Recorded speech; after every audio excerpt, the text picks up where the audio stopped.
evolution doesn't negate the existence of God, because the thing is we still require a cause for all of this. So evolution doesn't necessarily, somehow disprove the existence of God. Who's right? If Oh. it's different. So that's a good question. Now we're coming to the question of which religion is right.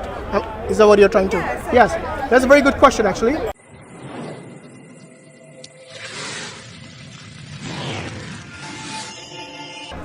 Are you certain that'll be his wife? If he separates from you, who's going to look after him? The other husbands? Or the council. In Islam, in Islam, everyone's got a role and a responsibility. Yes? Sorry, brother. They've got a role and responsibility in the sense that if the wife is a millionaire and the husband is just, getting by, even then it is the husband's duty to provide for the family. So the roles are fixed in a way. Like everyone's got their own responsibility. In certain things, the women are better. In certain things, the men are better. Okay? Wife isn't happy about Say again. having 4 wives. Say again. What if the wife isn't happy about it? If you ask most women, they will not prefer to have at the same time 4 men, even as boyfriends. Okay, most of them they will not have this. They would prefer, because they prefer monogamy. Most of them, yes, and the men do as well. So in Islam, the default is what? I don't know how many people you have met as a Muslim who has got more than one wife. There are very few. Rich people. No, it's not necessary. Yeah, of course, they need to be a certain level of finance to be able to afford that many wives. Yeah. Otherwise, what does the Quran say? The Quran says that if you cannot, do justice between them, then have only one. The Quran is the only holy book which says to have only one wife.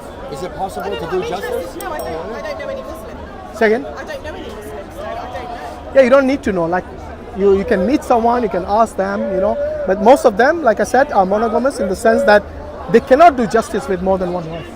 That is the status. Well, you can't afford. Even that, but even if they can afford, many times Nowadays people can't afford even one wife. Yeah.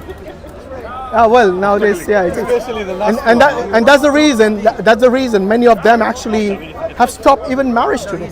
In fact, they stop even having children today. Why? Because all they're worried about is what? Money. Yes. It's about how can I have a better life rather than why should I have children? If I have children, I cannot travel. I cannot have my independence.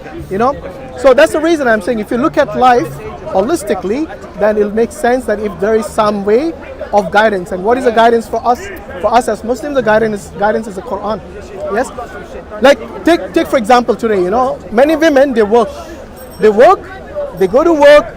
If it's a new role for them, let's say if the boss asks them, "Can you make some tea for me, love?" Yes, they wouldn't even question. They will just go and do it.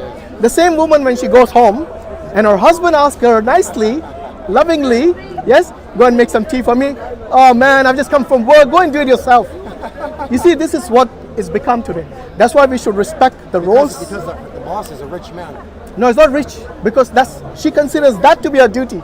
That to be a duty rather than the duty to her husband, which is in a loving way. Making tea shouldn't be something which is like a big thing, And look, if in a marriage, it's always not. I'm finished with you, yeah.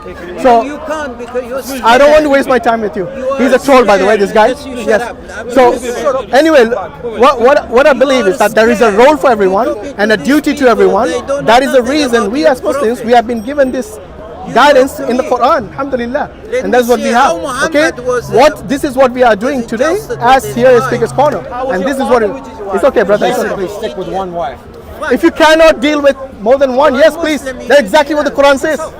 We cannot do justice with them. Yeah, alhamdulillah. Yeah. By the way, have you guys ever read the Quran? Parts of it, yeah. Yeah, you have. Okay. What do you guys actually believe in God? Emotionally just. I'm trying to decide. You're trying to decide, morally just. like your background Very different. from your parents. My parents were not religious. Okay. So in terms of, have you ever asked this existential question, where did we all come from? Yeah. Have you thought about it? Yeah. Well, what do you think is the answer to that? Where did all of this existence come from? I don't know where I come from. No, but you said you thought about it. So you must have come to some understanding. I would say Christianity, but scientifically, I think it's just evolution. Sorry, what do you mean Christianity? Christianity being such a tradition, Yeah. I No, I want Yeah. this guy. But you know, in Christianity, they do worship God as well. Yes. So I don't know if you do. Do you, or you don't? I just struggle with it. You don't. You haven't thought about it. I've thought about it. Okay. I And just find it, I've got too many questions. you got too many questions. Okay. So have you got any answers though? Okay. Let's say forget about any religion for now. Okay. Just rationally, logically, where do you think existence came from? Where do you think this universe came Big Bang. from? Big Bang. But even the Big Bang. We evolved from different creatures. No, but even the Big Bang itself is a effect. It's not the cause. Do you know that? The Big Bang did not come about by itself. It must have a cause, because it didn't just one day, you know, all the matter just came and exploded. No, you know, this is the reason I am saying that this is an effect and not the cause. The cause is what? A cause, by definition, is like everything that begins to exist must have a cause. Okay? Did the Big Bang begin at a certain time? I just find it hard to believe the creation, Adam and Eve. So is Big Bang the beginning of the universe, or it was before the universe? Big Bang itself. I mean, that's a difficult question, because for a Big Bang there must have been matter, and where did the matter come from? And it's like chicken and egg. And it's No, the question is the Big Bang, is it the beginning of the universe, or it was before the universe? We don't know nothing, sir. You just go. and then over billions of years. So Big Bang was not there before. I want to speak to this Over guy. millions of years. I want to talk to him. As a result of the Big Bang. As a result, but the Big Bang itself is the result of something, isn't it? Yeah, it's a effect. Like I said, it's not the cause. So even if it was for you, if it was a beginning, then we will have to ask the question, where did it come from? I know, but you know what? Like the way you. No, actually, you did ask the question. Actually, you did ask the question. You said, where did all this matter come from? And that is a good question, because the thing is, the matter itself came much later. Do you know that? If you study the Big Bang, you'll realize that the matter itself came a few million years after that. So the question now is, where did the Big Bang start? It cannot come by itself, because it wasn't there in the first place. It cannot come from nothing. I don't know. No, but what we can do, logically, we can rule out certain things. Can we not? We can rule out certain things, like if I were to ask you, can the mother give birth to herself? Can a mother give birth to herself? Yes. Exactly. So you see, we are ruling out based on logic. And this is what we should do with regards to the Big Bang and anything that we believe as the source or the origin of this universe. Because the question is, if a mother cannot give birth to herself, and if you consider the Big Bang to be in the place of the mother, then it cannot create itself. There must be something which created it, which brought it into existence. And that's the reason we say, yes. So what we say is that whatever created the Big Bang, whatever brought it into existence, whatever brought that effect into existence, must have already existed before the Big Bang. And it must have a will. It must have the ability to create like something like the Big Bang. So even if we consider that to be the starting point, we know that there is a cause that brought this into existence. Then are we just talking about the Earth, because there's multiple galaxies? The same question applies. So The same question would apply. Where did it all come from? the Earth, the universe, the galaxy, where does that Yeah. begin and end? So, is after the Big for example, all of this, the galaxies, they came after the Big Bang, according to the scientists. So all of this, they say that was the first thing which kind of caused this expansion as well. Whereas the Quran says that we have that the heavens and the earth, they were joined together, and then they ascended. They actually expanded as well. So this is message 1400 years ago, long before any telescopes. You know, the Hubble telescope and all, that was how they knew that there was, for example, the macro background radiations. Oops, I don't think he knows. Okay, thanks for supporting Palestine. Free Palestine. Okay, so alhamdulillah.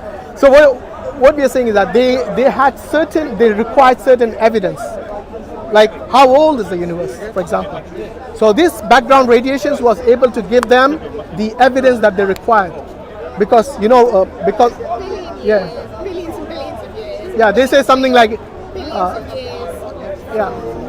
Lives were formed, and then millions of that to adapt. And Yes. But this is the thing. What we call evolution is actually adaptation, not evolution.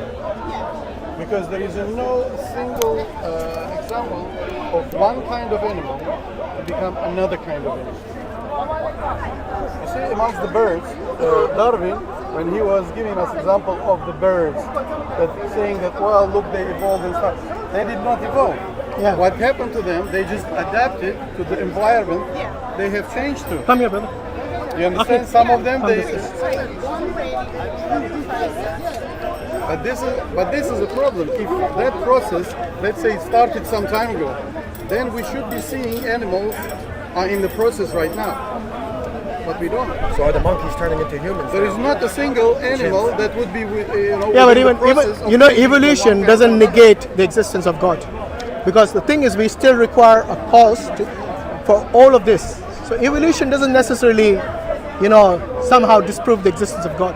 The reason we say God is because God is the only one which actually fills this void, this answer which you're looking for, and that's why we say the cause has to be someone who is independent, someone who is a necessary being, that he doesn't depend on anyone and everyone depends on him.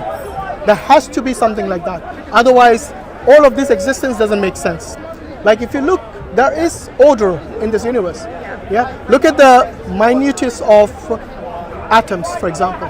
Yes, it has a nucleus, it has electrons and protons and neutrons and so on. Now look at the solar system, which is massive, isn't it? And it has a very similar kind of concept or structure. Like we got the sun in the middle and we got the planets going around it, similar to the electrons. You see, there is, in the most micro and the most macro, there is so much similarity. And we don't think all of this is just by chance. We know that this order is there. Someone must have been keeping this, otherwise there'll be chaos. Look at any system in the world. But then who's right? Say again? Who's right? If Oh, it's different. So that's a good question now. Now we're coming to the question of which religion is right. Is that what you're trying to? Yes, that's a very good question actually.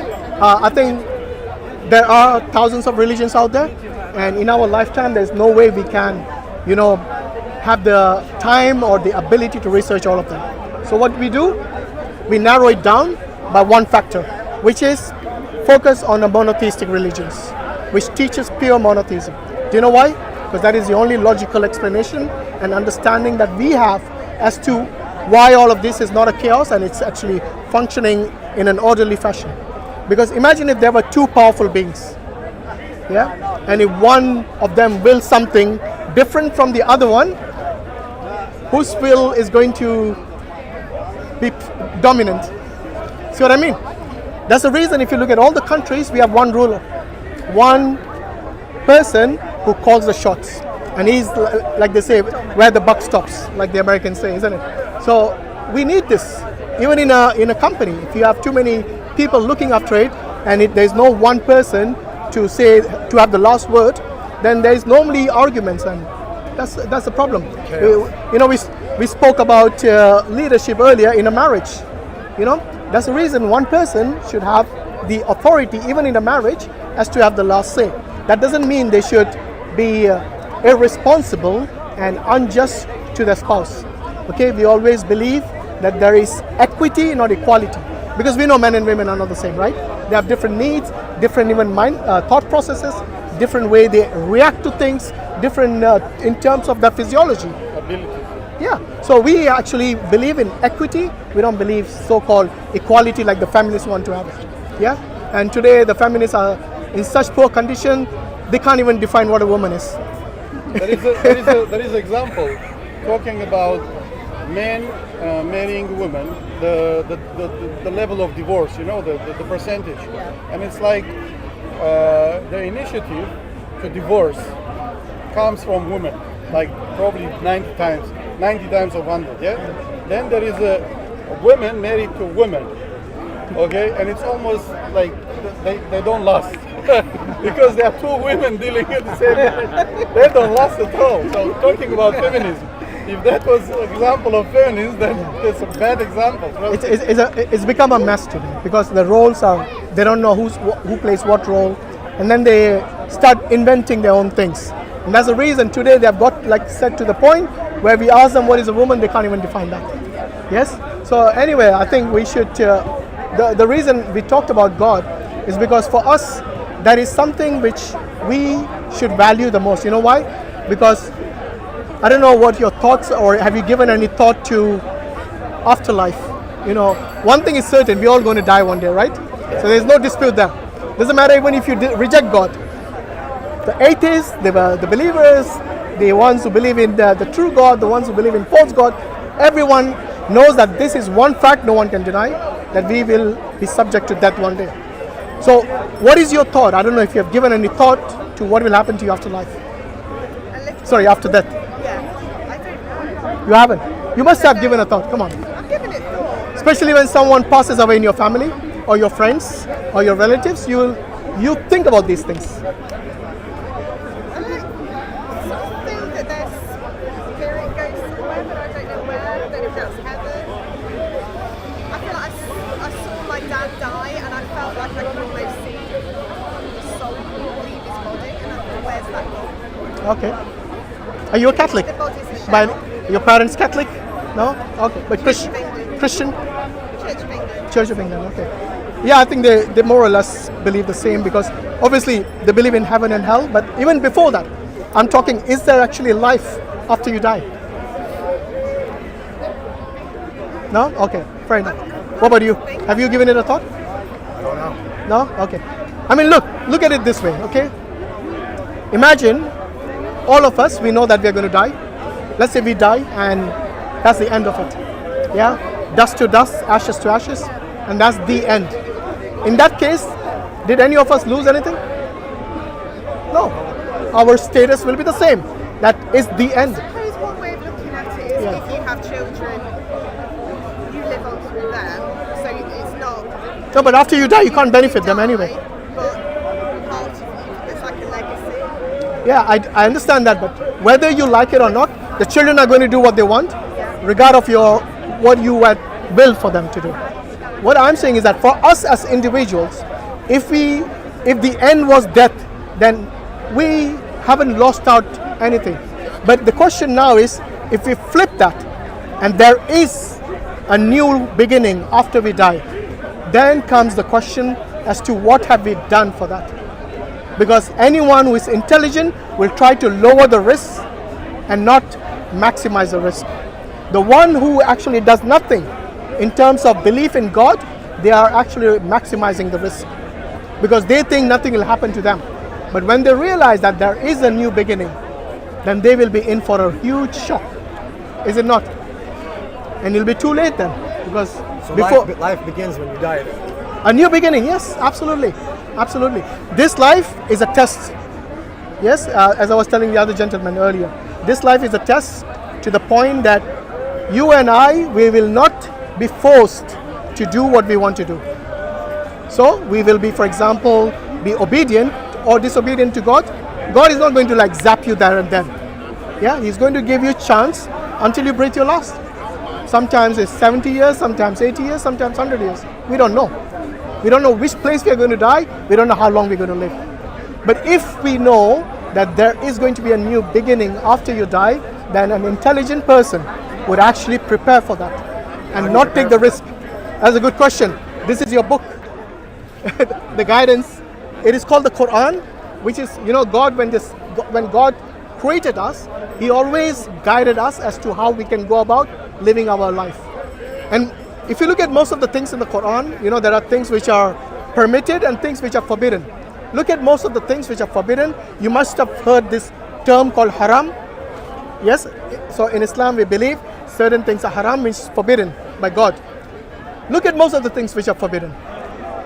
Alcohol, drugs, fornication, adultery, gambling, telling lies. Yeah, I know. I mean, not only the Bible. In fact, I would say even many other scriptures and books, be it the Hindus, be it the Buddhists. In fact, you don't even need to be religious to consider all these things to be bad. Do you agree? Yeah, common sense. There you go. But the common sense, Sense of values. yeah, yes. That's why I said Islam agrees pretty much with your common sense. So the things which have been forbidden are there for your good, for your benefit, and the benefit of the society. Take one example, gambling. Many people do not know what the harms or effects of gambling are if you're not gambling yourself. But the ones who have been through it, they know what it is and how devastating it can be, not only for them, for the immediate family, for the friends, and the community as well. Yes, but look at the government today. Whether gambling or alcohol, which they know for certain harms us, they will promote it in every football match and every television ad. Why? Because it brings them revenue. The government doesn't care about your goodwill. They also care. give a warning as well. Yeah, well, what's the point? It's like me saying, here, poison, it will kill you.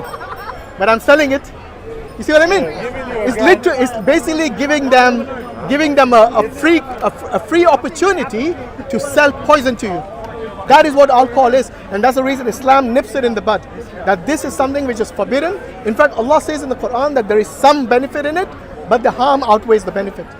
So when Islam initially, when the Arabs to whom the Quran came, yes, that community, they used to be like, they used to love their wines, they used to love their alcohol. But Allah did not abolish it in one day. You know why? Because that is more harmful. You heard of the term cold turkey? Yeah? It does more harm to the person if they're on drugs and you tell them from tonight, no drugs for you. Stop it immediately. It will harm them really, like both mentally and physically. And they will go crazy. So when they go to rehab, how do they wean it off? Gradually. Absolutely. So they lower the doses and then eventually they wean them off that drug. And that is the safe way. That's exactly how the alcohol was forbidden. So when it initially came, Allah says there is some benefit in it, but the harm outweighs the benefit. Then later on, Allah sends another revelation. In this He says, do not drink and approach prayers. So don't go in the mosque while you're drunk. And then finally, the prohibition came as full stop. That is completely forbidden. So that way, it's showing you that logically, even the forbiddance of something which is haram, something which is forbidden, Allah put it in a way that it was not harmful to the people, and then they gradually weaned it off. But the thing is, today, look around the world, it's being promoted. Alcohol has been promoted. They know it is a poison, but they still want to sell. Why? Because it brings them profit. There is huge benefit for the government. The percentage of tax they have on alcohol, it increases every year. Same thing with cigarettes. Same thing with gambling. Yes? Doesn't matter how expensive they make it, people will buy it because they become addicted to it. How do they become addicted to it? Like you can openly buy it on the counter. Would any wise person allow their children to have poison if they know that is poison? They wouldn't. Why? Because they know that this harms them. The government knows it harms you. In fact, the NHS, the National Health Service, it spends something like 60% of its revenue on alcohol-related incidents or treating those people who are directly impacted by it. That is the amount of money we are putting in, the taxpayer. Even a person like me who is a teetotaler, who does not drink alcohol, even I have to actually, contribute to this poison that is being allowed in our communities. So all we are saying is that when you look at Islam, it gives you a holistic life in terms of your daily life. So the things so everything is permitted except what Allah and the Rasul told us is not permitted. And most of the things, as you have seen, is something like you correctly said, makes sense to you as common sense.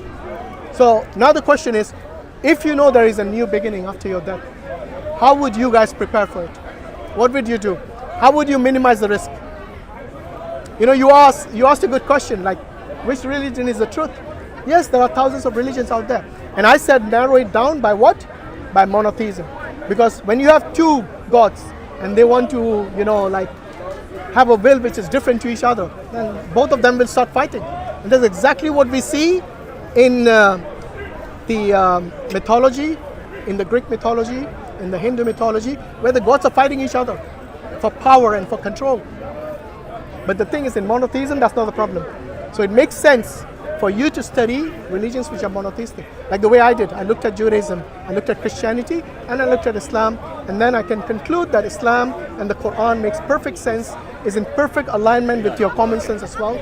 Many things that sometimes you think are bad in Islam, when you look at it thoroughly with the context, you will come to your own realization that it has to be the truth. So my gift to you, a free gift, a copy of the Quran. I can give you one as well if you want, but you can share it, no problem. And do look into Islam when you have a chance. Do read it. And if you got questions, myself and my brothers come here on Sunday. You can ask us or go to your local mosque. Are you guys local in London or? No? Okay. Wherever you're from, I'm sure there'll be Muslims there. So go to your nearest mosque, ask them questions. I'm sure they'll be more than willing to help you and to answer your questions. Answering my questions. No problem. I'm not shouting them. No, that's not something we do at all. But really appreciate it. Thank you very much. Jazakallah khairan. Assalamu alaikum wa rahmatullahi wa barakatuh.